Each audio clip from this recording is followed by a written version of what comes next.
And I think right now we really need to listen to communities that are in the crosshairs of the Trump administration, the people who are going to be first to be targeted: trans people, migrants, undocumented people, like immigrants of all kinds.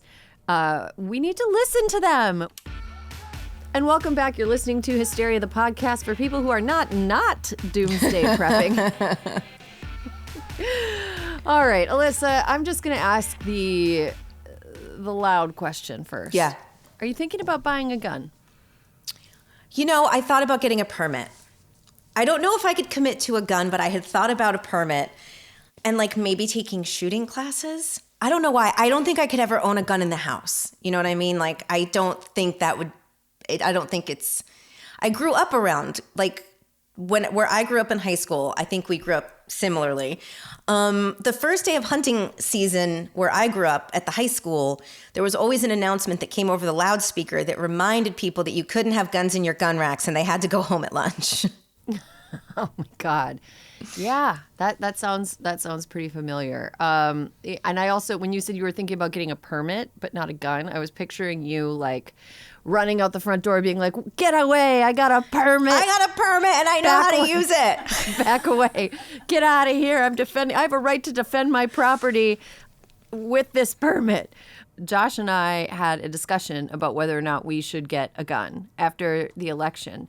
And we have 2 little kids at home. And I was like, well, we would have to keep it in like a place that they don't have access to. Like, we have a storage area that is just not accessible to the kids. And then he was like, yeah, but then how would we even use it to defend our home? And I'm like, well, if we knew people were roaming around, like it was just sort of like, I know, it's the same. It's the same. It's like, it's a bit knee jerk and you feel like vulnerable. So you're like, how can I protect myself? But I'm going to be very honest. Do you know who shouldn't have access to a gun? A woman with cortisol surges and night sweats. I should not have access to a gun.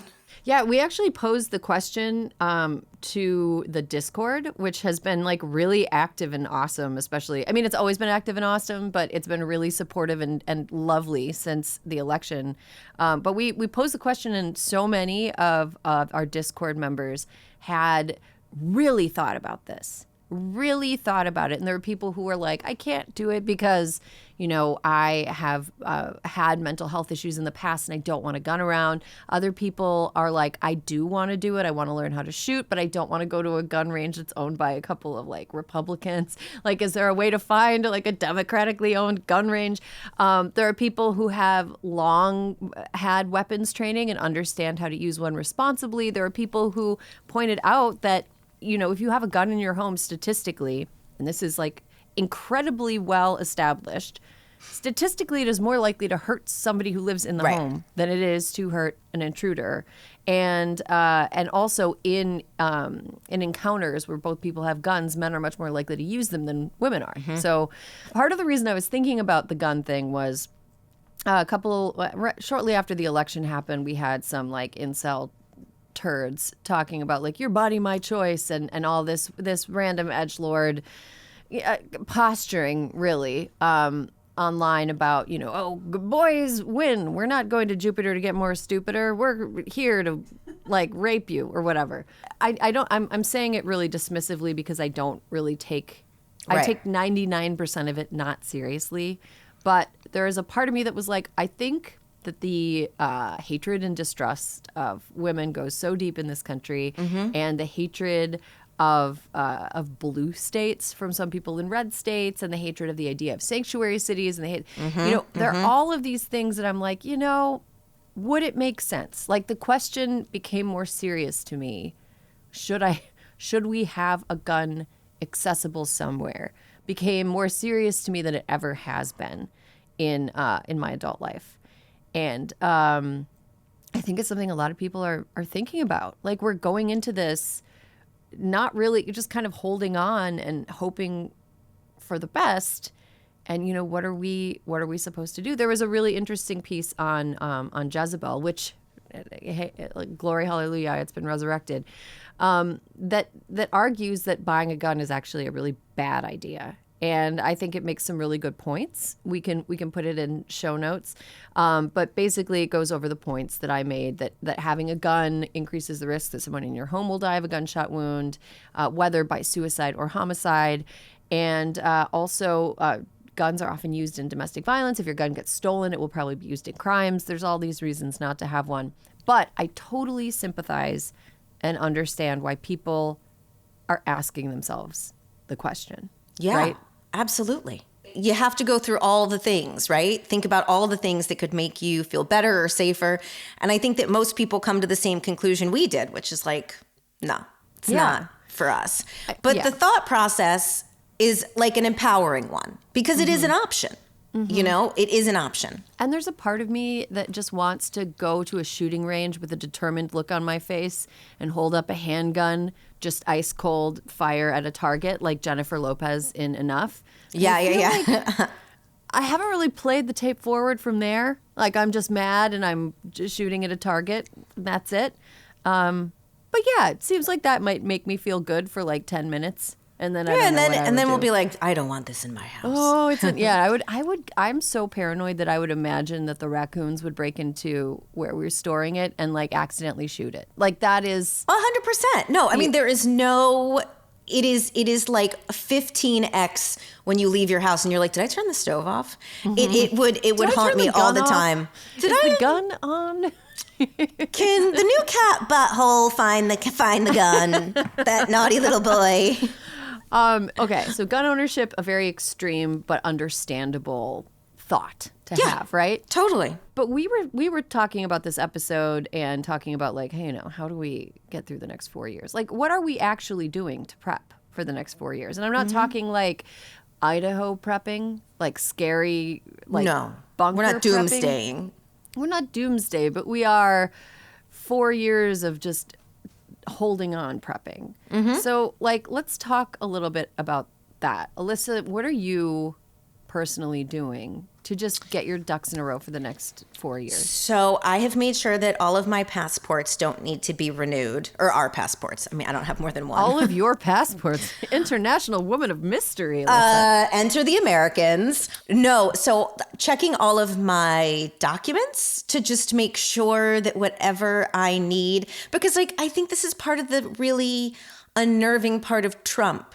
Like, what if they just put out a thing that's like, no, we're not renewing Obama people's passports?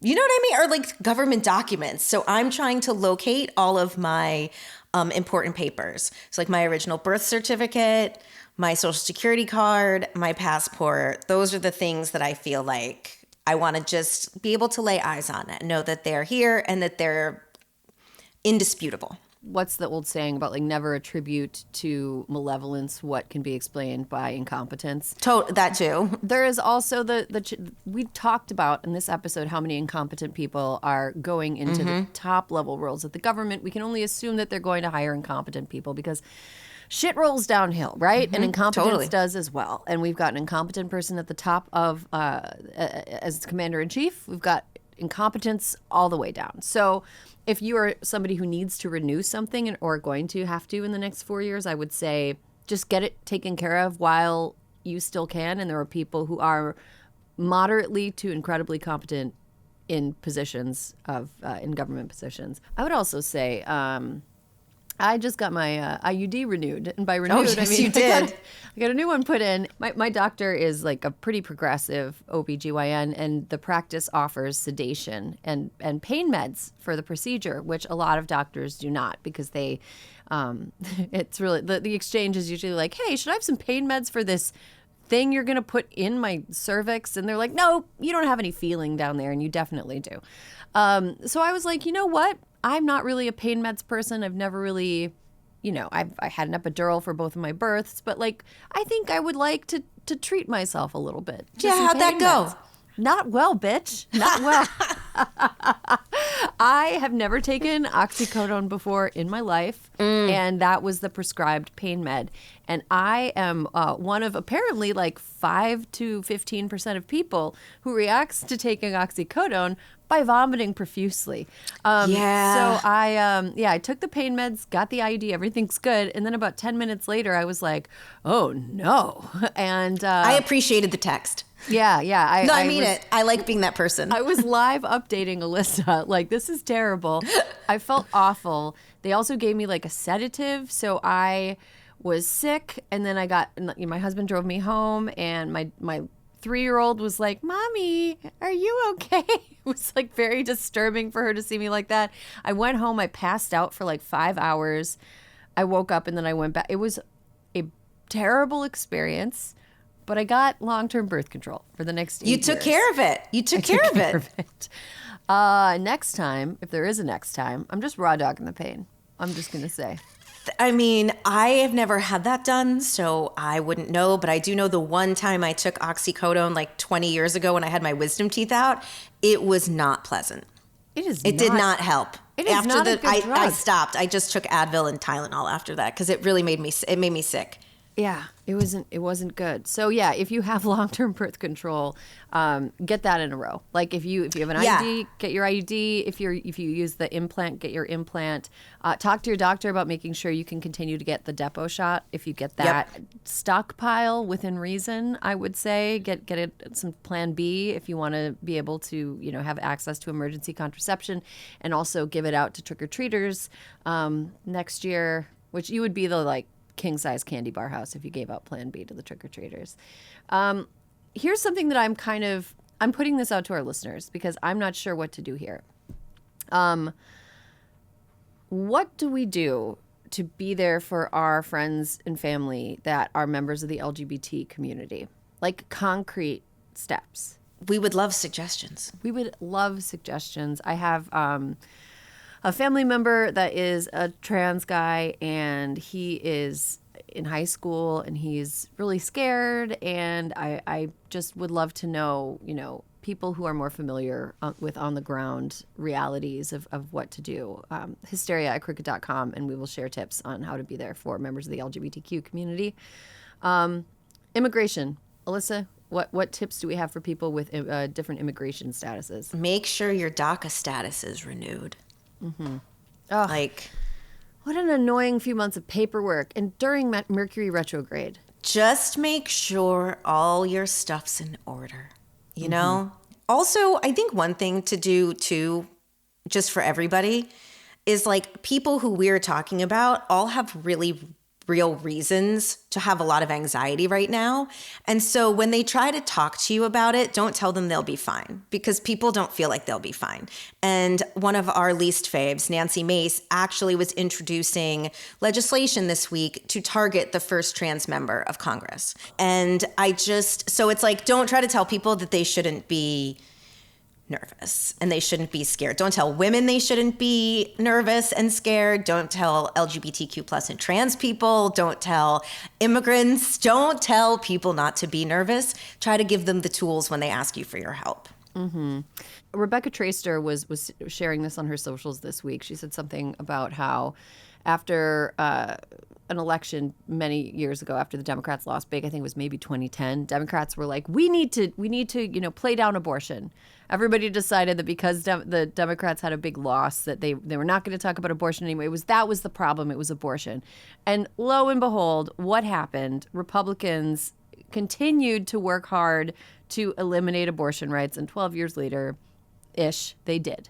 Right? And abortion outperformed Donald Trump in Florida. So fuck off. Yeah, exactly. And I think right now we really need to listen to communities that are in the crosshairs of the Trump administration. People who are going to be first to be targeted. Trans people, migrants, undocumented people, immigrants of all kinds. We need to listen to them. This is the ground that the Democrats are fighting to hold on to. We need to listen to those people instead of being like, oh, you know what, the trans stuff really threw people. No, absolutely not. We need to listen to them. We should have listened to women after that election who were like, we still have to harp on abortion. Sorry that you don't like it, but we still... And we have to use the word abortion. We need to use the word abortion. We need to use the word trans. We need to continue to stick our necks out for trans people in our lives. And we, again, hysteria@crooked.com if you have concrete suggestions for steps that people can take. Because, Alyssa, you and I, we love to like doom giggle, I guess, is what we're doing this week. Yeah, like gallows humor. Gallows humor is good, but also like there is something real and something serious coming down the pike, and we need to be there for each other. One thing that I wanted to say felt really nice was this weekend I had a bunch of like female friends over, and we all just kind of sat around and talked about like what we were going to do. And I think getting FaceTime with people that you trust and that can trust you is really important right now. Just like building local community bonds, making sure that the groundwork for mutual aid is in place. Like making sure that we can help each other on the hyper local level is something that we can do and we have the power to do. Alyssa, do you have like an earthquake kit or a natural disaster? I guess not in upstate New York, but like, do you have a natural disaster kit? No, I don't. And it's actually funny because there are some things that as part of this whole thought process, I want to get. Like I'm like, you know what? Do I have flares for my car? I'm not sure I have flares for my car. Do I want to go, there's like that whole thing that you always see is like askdeals.com. It's like, you know what? I need the fire extinguishers that are pint size, that are just like aerosol cans, not that you have to pull the pin out of. I need to get some flares, that kind of stuff. And I don't have them, but I'm going to by the holidays. I promise you. That is like a really good. If you have somebody in your life who is really freaking out, get them like a card jump kit. It is there's this one at askdeals.com where it looks like a flashlight. They're not even paying. They're not paying. No, they're not even paying me. Please, no. This was just me accidentally watching it on Saturday morning local news. It looks like a flashlight, and it tells you exactly how to jumpstart your car, and you can also charge your phone with it. Oh, wow. That is something. It has like the USB stuff on one end and the jumpstart stuff on the other. I was like fascinated. And I was like, I had to write this down. Amazing. Yeah, I have like I have an earthquake kit, a full-on earthquake kit. You must. Because I freaked out when I was about to send my 3-year-old to preschool because they make them come to school with earthquake kits, including like a laminated letter from their family, which like caused me to completely emotionally spiral. Yeah. I'm like picturing my like tiny little kid like in her little cowboy boots being scared and like reading a letter from her mom and dad that's like, okay, we're going to come and get you after the earthquake rubble is clear. I would have fallen apart. Oh my God. But that caused me to be like, I need one for the house. So, we have like a bunch of fresh water. We have I put some canned goods in and a can opener and some like waterproof matches and basic things. Get some flares. Some flares, some blankets. I did not laminate a letter to ourselves. I found that to be unnecessary. But yeah, it was, it felt good to just go through the process of being like, okay, we have like 2 to 3 days worth of supplies in case something happens and government response is slow or delayed, because it might be. Because you never know. Well, I mean, we've got these chuckle fucks at the head of all the departments are, I don't want to like trust my life to them. You want to have, you should have an AM/FM radio. Very important. A crank radio. Yeah, crank radio. Also, it's good for arm workout, like during an emergency. Because in an emergency, that is the best form of receiving emergency information. And the best form of toning your upper arms. I also got Narcan. You can get it over the counter.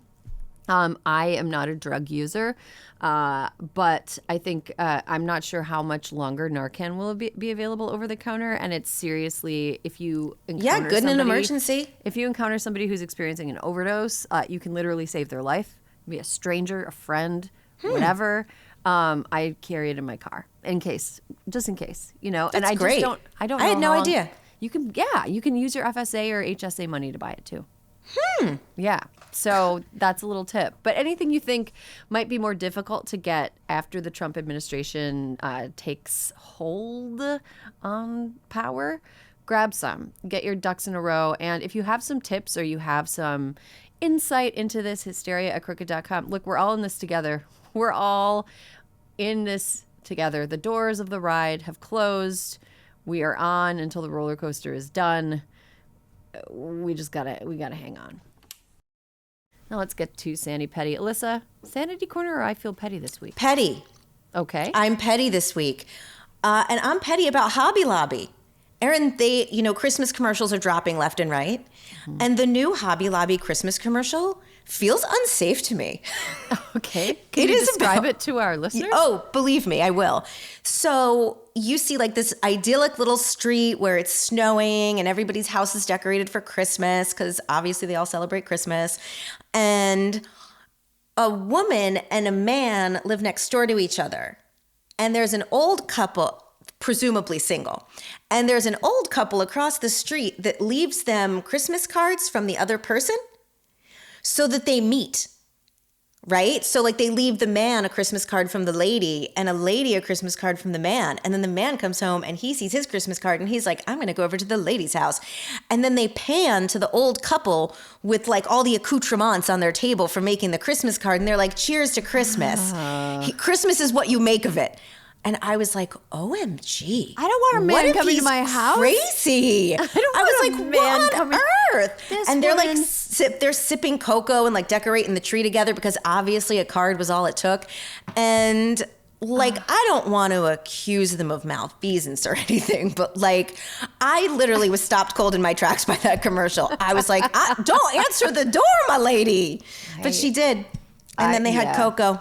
Yeah, comp het is what that's called. Everyone just assumes everyone's straight and that everyone assumes that people who are by themselves really want to be coupled up, which is toxic, frankly. But mostly I was like, she should check out his social media before she lets him in. Yeah, she doesn't know anything about him. Don't let a man in your house. Yeah. If she went over, see, that's the thing. Yeah, I can't think of a way to make that not feel like, oh, I don't know, I wouldn't do that, lady. It was really bad.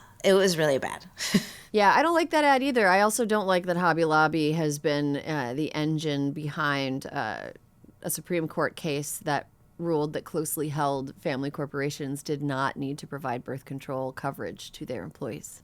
They're a bad company. And I didn't even know it was Hobby Lobby till the end of the commercial, just FYI. I was not predisposed to not liking it. I was literally drawn in and I was like, what are they doing? Then it said, make the most of the holidays from Hobby Lobby. So I didn't know. Do you know that at Hobby Lobby they don't have barcodes? Everything is like a number. Really? Because they believe that it's the mark of the beast because they are that crazy. I didn't know that. They are Antonin Scalia, Satan's a real guy levels of crazy. Like they think that like the devil is a real dude who'll come up and be like, ha, poke you. And like, yeah, they're nuts. They are nuts. Go Not get cool. your Not get cool. your holiday. And I don't like the bait and switch either. I don't like that. It's like those Jesus commercials that are like, I'm like, oh this is interesting. And they're like, he gets us. And I'm like, fuck you. I know. The real Jesus would be like, fuck you. This is dumb. I don't like this. I know. Anyway, we don't need to talk about Jesus. He's been talked about enough. I was going to be petty, but I'm going to end on a Sani this week because we are trying to, I'm trying to do some compartmentalization station stuff in my head to stay away from the ugliness of the news and the existential dread of what is coming. But I am completely throwing myself in a Griswoldian way into decorating for Christmas. Yes, you are. It's exceptional. I am not done yet. And we have I don't want to describe too much about my house, but it is exceptional. Popping. It is on and popping. And not in a like tacky, like the neighbors are mad at us kind of way. No, we're doing Erin, it tasteful. It's perfect. There was a house, when you showed me the picture, there is a house when I was growing up when we lived down in Poughkeepsie, and we would drive by it every Christmas Eve, and it was my favorite thing, and I looked forward to it every year. And Erin, your house is that house. It is chef's kiss. Oh, well, we're not done yet. We've got more to do. Well, I'll be waiting for more pictures. But it is almost Thanksgiving. I'm going to throw myself in. It's funny because it's like we live kind of on a thoroughfare where there's a lot of people that like foot traffic and stuff, which is rare in LA, but I really like it. But there's always kids and parents and dogs walking by, and they always stop. And these kids the other day were like, "They're already decorating for Christmas," and the mom was like, "Yes, there's a lot going on." I was like, That is perfect. I was in my I was in the office and I heard them and I wanted to like run out and be like, should we be friends? Should we be friends? But then I didn't because I didn't want to freak her out. I love that though. But yeah, she defended me. And so if you're listening to this, anonymous mom, thank you for defending me and my going headfirst into Christmas because it's all I got between now and January. It's what we got. It's what we're going to do. Yeah. I don't know. We're going to have to come up with a new thing after Christmas. We may have to decorate for Valentine's. Yeah, we may.